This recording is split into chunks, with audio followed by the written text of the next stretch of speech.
টানা ছুটিতে কক্সবাজারে ভিড় বেড়েছে পর্যটকদের। এ বিষয় নিয়ে আরো খবরাখবর জানাতে সেখান থেকে আমাদের সাথে সরাসরি যুক্ত হচ্ছেন আজিম নিহাদ। আজিম, পর্যটকরা কি বলছেন, সেখানকার আবহাওয়া পরিস্থিতি কি দেখছেন?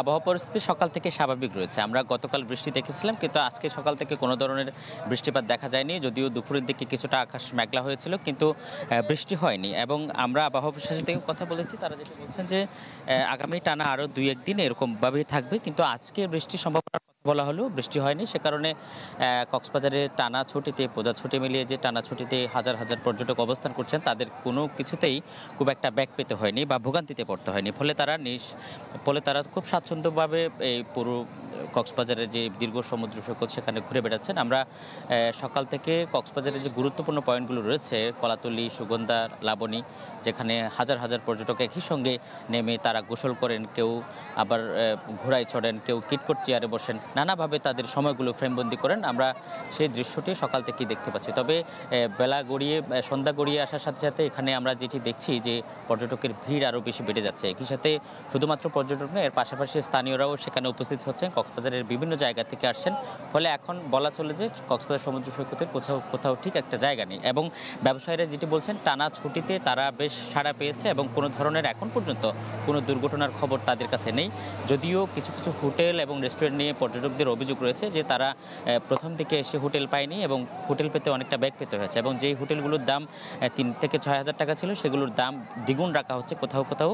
তবে জেলা প্রশাসন থেকে বলা হচ্ছে যে তারা এই হয়রানি রোধ করার জন্য বরাবরের মতোই চেষ্টা চালিয়ে যাচ্ছেন এবং তাদের মোবাইল কোর্টের কয়েকটা টিমও মাঠে রয়েছে। এর পাশাপাশি আমরা টুরিস্ট পুলিশের সাথেও কথা বলেছি, যেহেতু এই পর্যটকের সংখ্যা বৃদ্ধি পেলেই মূলত ছিনতাইকারী থেকে শুরু করে কিছু অপরাধী তৎপর হয়ে ওঠে। সেটি ঠেকানোর জন্য তারা আসলে যেটি বলছেন যে শুধুমাত্র পোশাকধারী নয়, সাদা পোশাকেও বেশ কিছু সদস্য, টুরিস্ট পুলিশের সদস্য, তারা বিভিন্ন জায়গায় অবস্থান নিয়েছে। ঝুঁকিপূর্ণ যে এলাকাগুলো সেখানে অবস্থান নিয়ে তারা ঝুঁকি নিয়ন্ত্রণের চেষ্টা করছেন। তবে এখন পর্যন্ত গত কয়েকদিনের ছুটিতে বিপুল সংখ্যক মানুষ আসলেও এখন পর্যন্ত কোনো ধরনের ছিনতাই বা কোনো ধরনের দুর্ঘটনার খবর শোনা যায়নি। যদিও মানুষ বেড়ে যাওয়ার কারণে কিছুটা যানজট সৃষ্টি হয়, কিছুটা ভোগান্তি পেতে হচ্ছে, এবং বিশেষ করে মেরিন ড্রাইভে কিছুটা যানজট সৃষ্টি হচ্ছে। বিকেল থেকে সন্ধ্যা পর্যন্ত সেখানে অনেকটাই গাড়িগুলো জট হয়ে আছে, কারণ সেখানে যে রেজু ব্রিজটি রয়েছে সেটি সেখানে সরু হওয়ায় সেখান থেকে সহজেই গাড়িগুলো চলাচল করতে পারে না। ফলে সেখানে কিছুটা দুর্ভোগ পোহাতে হয়। তারপরেও লোকজন আসলে কক্সবাজার যারা আসেন তারা মেরিন ড্রাইভ একবার ঘুরতে যান, কারণ এক পাশে পাহাড়, অন্য পাশে সাগর, তার মাঝখান দিয়ে বয়ে যাওয়া সড়কটি, তারা সবাই চায় যে সেখানকার একটু সৌন্দর্য উপভোগ করতে।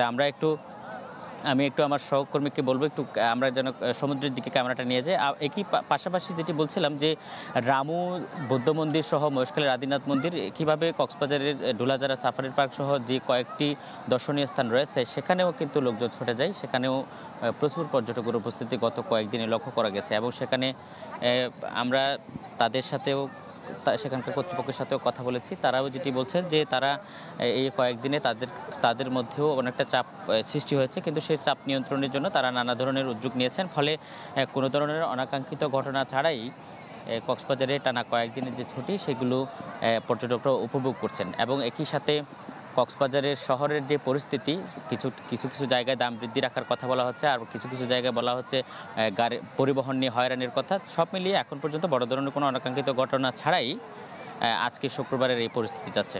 জুই। আজিম নিহাদ, ধন্যবাদ আপনাকে। দর্শক, টানা ছুটিতে কক্সবাজারে বেড়েছে পর্যটকদের ভিড়, সে বিষয়টি নিয়ে জানাচ্ছিলেন সহকর্মী আজিম নিহাদ।